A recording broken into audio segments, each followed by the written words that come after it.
Hi dear all, the topic of today's discussion is rotational dynamics. So before going to that, we will first define what a uniform circular motion is. The motion of a body along the circumference of a circle with uniform speed is what is known as uniform circular motion. So I have a body which is moving along a circle, along the circumference of a circle like this. So why I am not saying that the body is moving with uniform velocity? This is because when a body is moving along the circumference of a circle like this, say in the anti-clockwise direction if it is moving, at every point of the circular path there is a change in direction. Okay? So since there is a change in direction, I cannot say that a body moving along the circumference of a circle is moving with uniform velocity. So I will say that the body is moving with a uniform speed only. So in circular motion, we have to define some parameters which are in linear motion also. So in linear motion, what you have studied is sometimes like displacement, velocity, etc.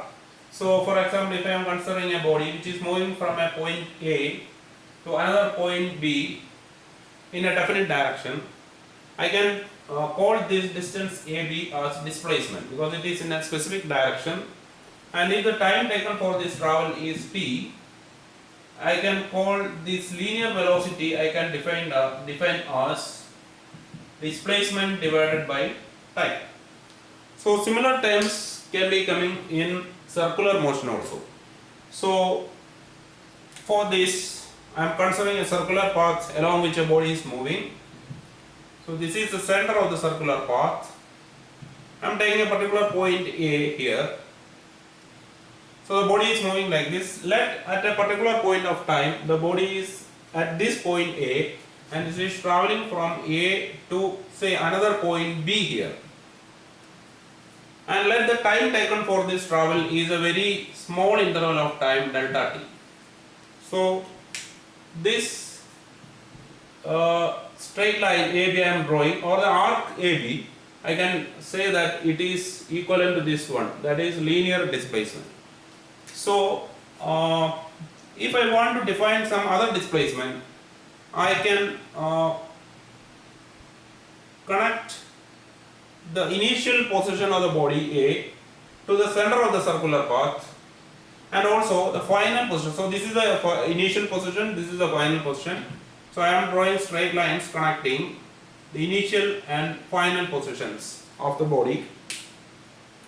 So the body is traveling from A to B in a time delta t. So we can see that there is a particular angle here which is subtended when the body is moving from A to B. So there is a displacement in angle also. So there is a linear displacement and there is a displacement in angle also when the body is moving from A to B. So I am calling this angle as delta theta. So this delta theta is what is known as angular displacement. So this is a displacement in angle and this is what is designated as delta theta. And I have taken the time of travel from A to B as a very small interval of time. So time taken is delta t. So time taken for this displacement is delta t. So here in linear motion we have seen that linear velocity is equal to linear displacement by time.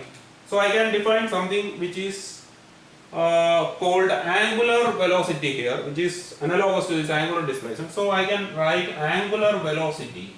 I can define angular velocity. So in the case of a body moving along the circumference of a circle, the velocity is angular velocity. It is denoted by omega. So similar to this equation, I can write angular velocity omega is equal to angular displacement divided by the time taken for that displacement. So it is similar to this. Okay. So what is the angular displacement? In a time delta t, the body is making an angular displacement delta theta. So I can write delta theta divided by delta t. So this is what is known as angular velocity. And in the limit delta t is tending to 0, So I have taken this time interval to be very small. So when I am taking delta t to be tending to 0, I am coming to a point. Okay. So I can write that particular limit. I can take omega to be equal to limit delta t tending to 0 of delta theta by delta t, and as we have studied, this is nothing but d theta by dt. Okay. So this is what is known as the angular velocity. So angular velocity is the velocity possessed by a body which is moving along the circumference of a circle, and that is defined as the rate of angular displacement, or the angular displacement divided by time, and that is d theta by dt. This omega is a vector quantity.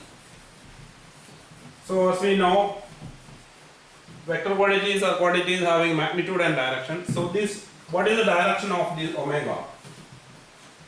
So that is given by a rule which is called right hand screw rule. So suppose that the body is moving along the circumference of a circle in the anti-clockwise direction. So in this figure I have taken to be in the anti-clockwise direction, the direction of rotation. If that is the case, the direction of omega will be upwards. Okay. In the other direction, if the body is moving in a circular path in the clockwise direction, the direction of omega will be in the downward direction. So how will we know this is like this? So if I am keeping my hand like this, the direction in which fingers are curling, and if that is giving the direction of motion of the body, the direction in which the thumb points, it will give you the direction of omega. So that is like this. I have this figure to illustrate this. I have fingers here. So the direction in which fingers are curled, and if that is the direction of rotation of the body, then the direction in which this thumb points, so you can see it is in this direction.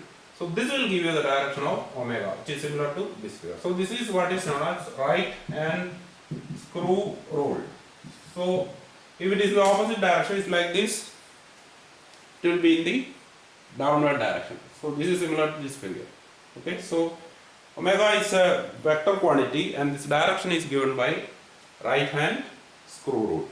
Okay, and coming to the unit of this omega, unit of omega is radian per second, because omega, we have seen that it is delta theta by delta t. It is an angle divided by time. So unit of angle is radian and the unit of time is second. So the unit of omega, angular velocity, is radian per second. So now we have defined angular velocity, and now we will define what is linear velocity. I mean, linear velocity, as we know, it is denoted by v. So in the case of a body moving along the circumference of a circle like this,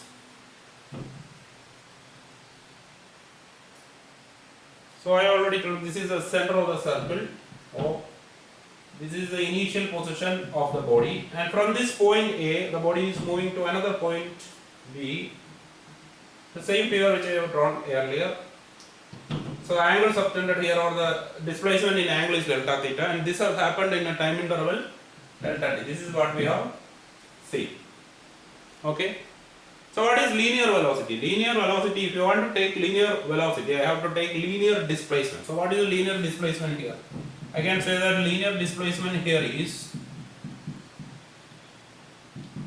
AB, because this is the distance travelled when the body is moving from A to B. So I can take this one. This arc will give you the linear displacement. And what is the time taken for this displacement? The time taken is this one, delta t. Okay.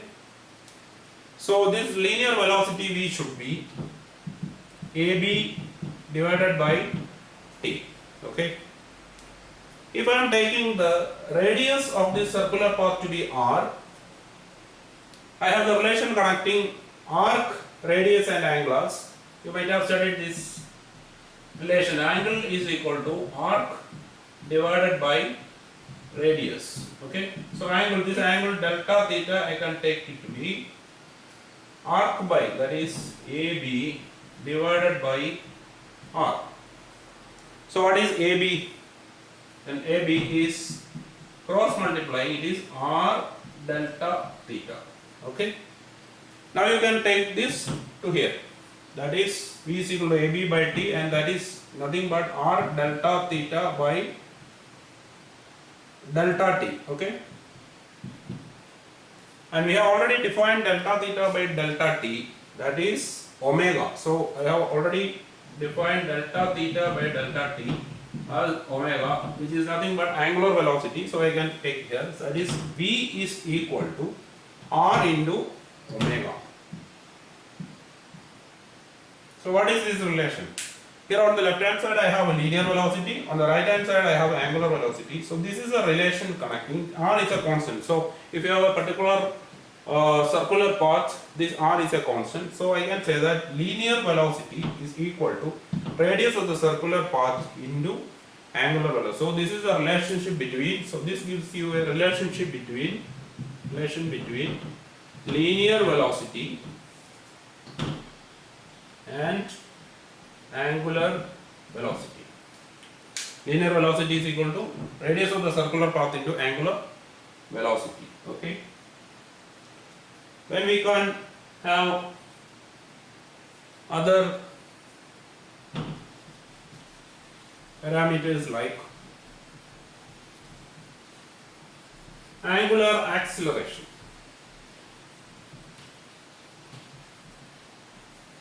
So this one is having a, so for example I have a ball connected to a string. So if I am moving like this is what is known as a uniform circular motion if I am rotating this with a constant speed. So this will give you the radius of the circular path, the distance from here to this one. Okay, so that is center, so it is rotating like this with uniform speed. So next we will see what is angular acceleration. This is denoted by alpha. So in linear motion we have studied acceleration. We have defined acceleration as, what is that acceleration? dv by dt, that is the rate of change of linear velocity is what is known as linear acceleration. So we always draw comparison. We will be making comparison with linear motion. Whenever we are studying rotational circular motion, we always compare with linear motion. So similarly, so if this linear acceleration is equal to rate of change of linear velocity, what I can write here is angular acceleration will be equal to what it will be, rate of change of angular velocity. So it is similar to this. So what I can write is alpha is equal to d omega by dt. Okay, so this is what we can write. So this is equation for angular acceleration. It is nothing but the rate of change of angular velocity. The next parameter we have is linear acceleration.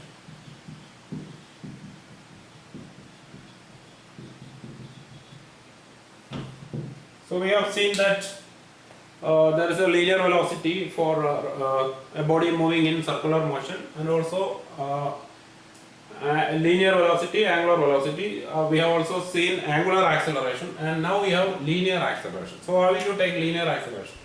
Acceleration, we know that it is rate of change of velocity. So if I have a body moving with different velocities, to take velocity, the second velocity minus first velocity by the time taken for that. So that will give you the acceleration. So here what happens is that, again I am drawing the same picture here. I have a body here,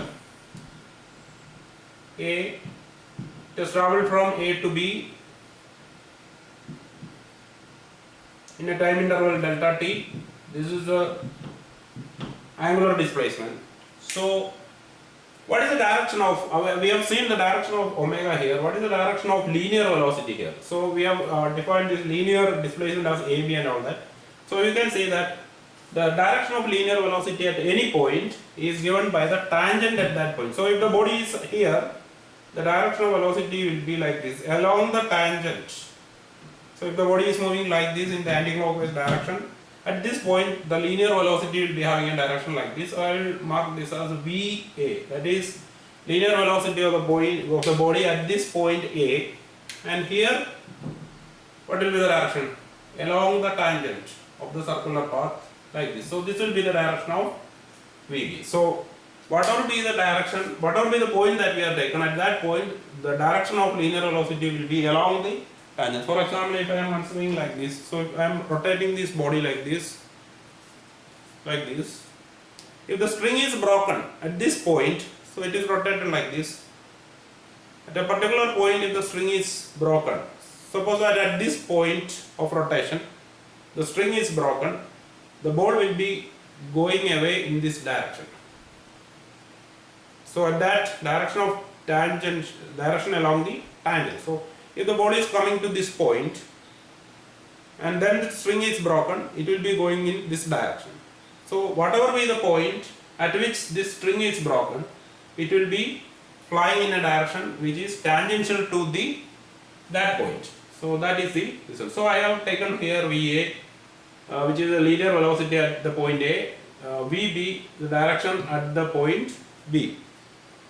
So if I want to find out the acceleration, I cannot have a change in magnitude here. So you remember that there is no change in magnitude because we have already stated that the body is moving with uniform speed. So I can say that the magnitude of the velocity at this point A is equal to the magnitude of velocity of the body at the point B. All are same. So that is equal to P, I can take. Okay. Then what is the change?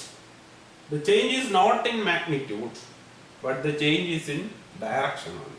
So here the V velocity is in this direction, at B the velocity is in this direction. So I cannot have a change in magnitude here, I have change only in direction. So how to find out the linear acceleration? For that I will have what is known as a vector diagram. So how will I draw a vector diagram here? So I will draw like this. So I have taken this point to be O. So I will represent this vector velocity VA by this vector, which is VA. So this is corresponding to the point A, and then I have another point B here. I will draw a vector here also, which will give you, or which will denote the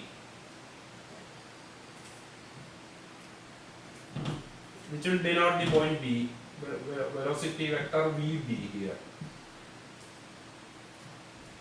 And the change in velocity vector will be denoted by delta V.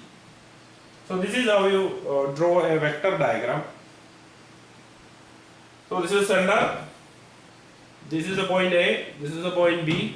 Vectors are drawn here. VA is a vector here, VB is a vector here. I am connecting this to the center here. So what is this angle? This angle we know that it is delta theta. So from this figure we will take the acceleration. So how will you take that? The same thing, we can take it here. Angle is equal to R divided by radius. So you can take that. So how will you take that? So again I can say angle is equal to arc divided by radius. So coming to that, so I already written, can write as angle is equal to arc by radius. So this delta V can be written as delta V. The magnitude of this vector delta V can be written as delta V. So just like we have written velocity, magnitude of VA, vector VA, magnitude of vector VB is equal to V. I can write this the magnitude of delta V to be V. So taking this equation, angle is equal to arc by radius. What I can write here? That is angle is equal to delta theta is equal to arc by the magnitude of this thing is delta V, arc by radius. So radius here is the magnitude of this vector VA, which is V. So I can write delta theta to be delta V by V. So that delta V will be equal to cross multiplying, it will be V into delta theta. Okay. So this delta V change in velocity is V into delta theta. So I can write this one as A is equal to, we have seen that it is delta V by delta T. So I can write this is delta V by delta T. So that means V into delta theta by delta T. Okay. So this can be written like this.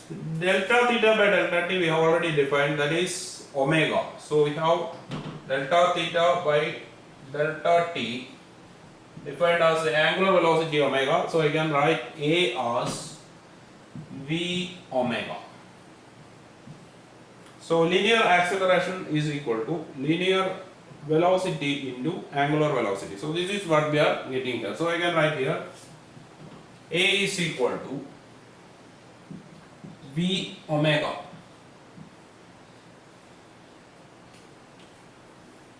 And I have already got an equation connecting linear velocity and angular velocity as V is equal to R omega.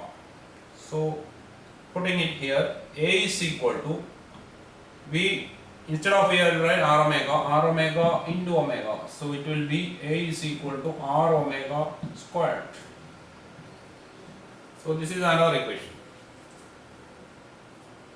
Also I can write here, from this equation omega is equal to V by R.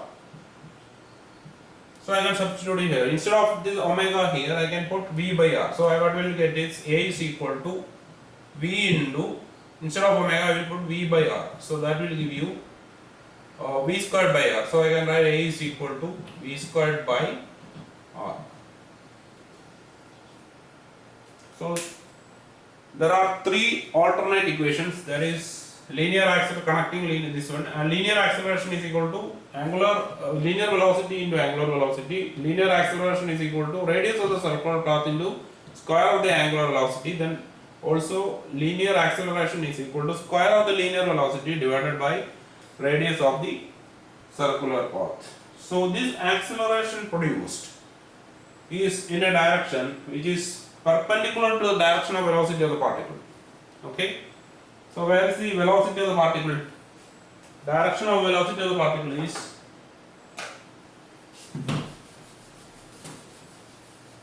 so we have seen that the direction of velocity at any point. So this is a motion, circular motion.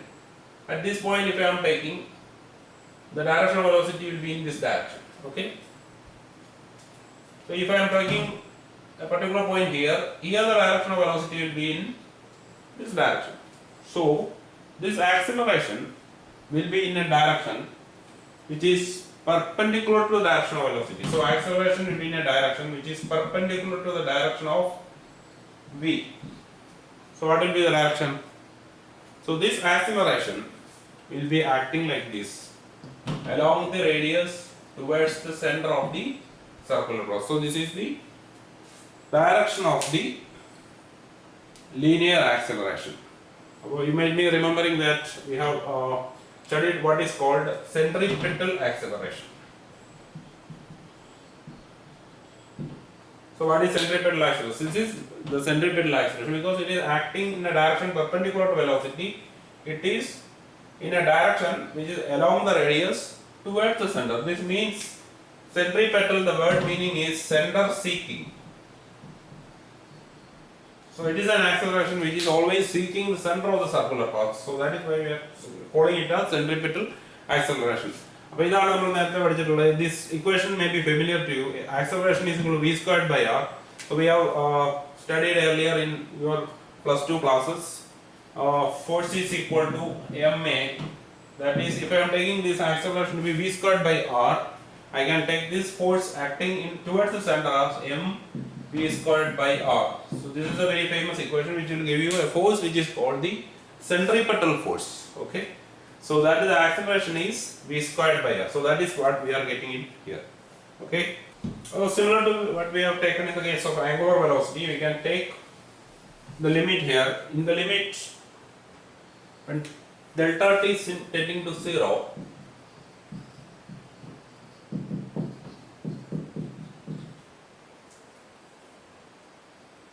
A is equal to limit delta t tending to 0, delta v by delta t. This is nothing but dv by dt. So in the limit delta t tending to 0, delta v by delta t can be written to be equal to dv by dt. But we have already seen that this v, that is linear velocity, is nothing but r omega. This is a relationship connecting linear velocity and angular velocity. So I can put it here. So A is equal to d by dt of r omega. So here you can see that the radius of the circular path is remaining constant. If you are given a particular radius, it will be remaining constant. So I can write it's equal to r into d omega by dt.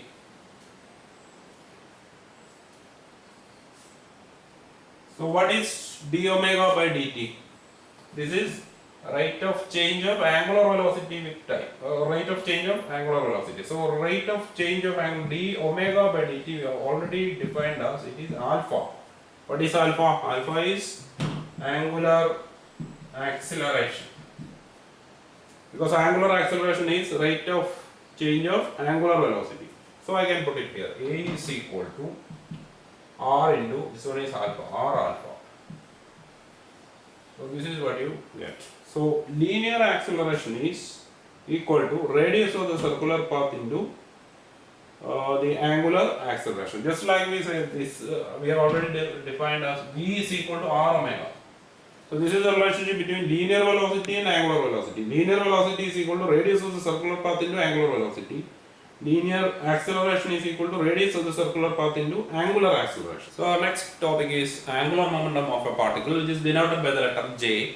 So angular momentum of a particle about a fixed point is defined as the moment of its linear momentum about that point. So if you are to find out angular momentum about a fixed point, you just take the moment of linear momentum. So we have already had this diagram of a body moving in circular motion. This is the center of the circular path. This is the point where a particle is there of mass m, and this radius vector is taken to be r. So you take the moment of linear momentum. So you know that at this point the direction of linear velocity is like this.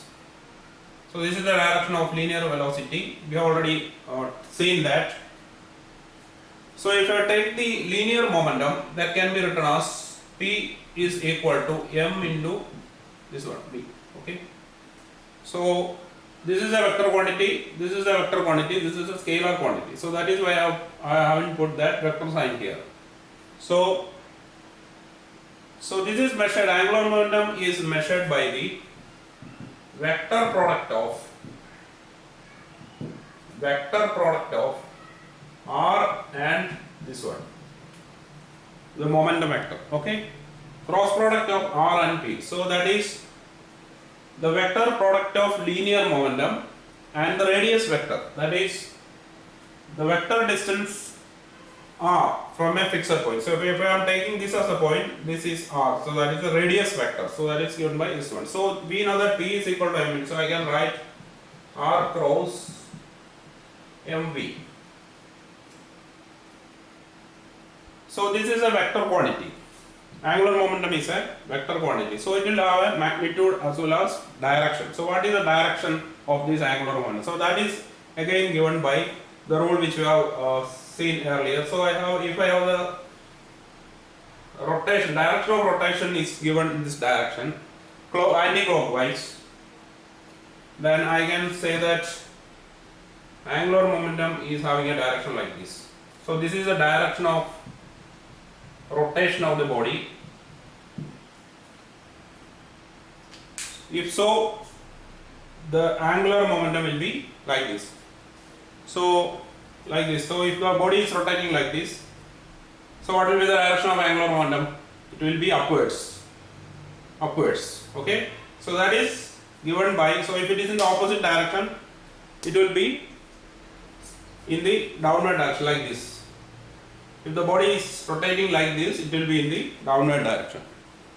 So the opposite case, So this is giving the direction of J. So R is here. So what will be the direction of velocity here? So along the tangent, velocity along this point, if I am taking this point, it will be along this direction. The direction of V or P will be in the same direction. So this direction will be the direction of omega as well as J. So that is given by right hand screw rule again. We have seen earlier in the case of this one. So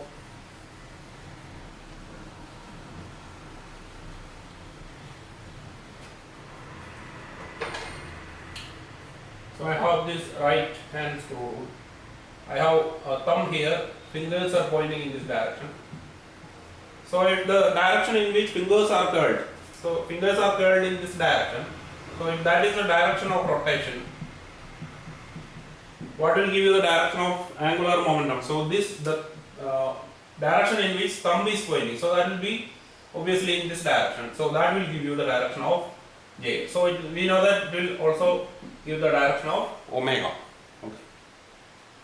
So for a body in circular motion, I have already written J is equal to R cross P and R cross MV. So this can be written as, for a body in circular motion, we have V is equal to R omega. So this is the relationship between linear velocity and angular velocity. So I can write from here J is equal to R into mr omega. Okay, mr omega. So this is nothing but J is equal to mr squared omega.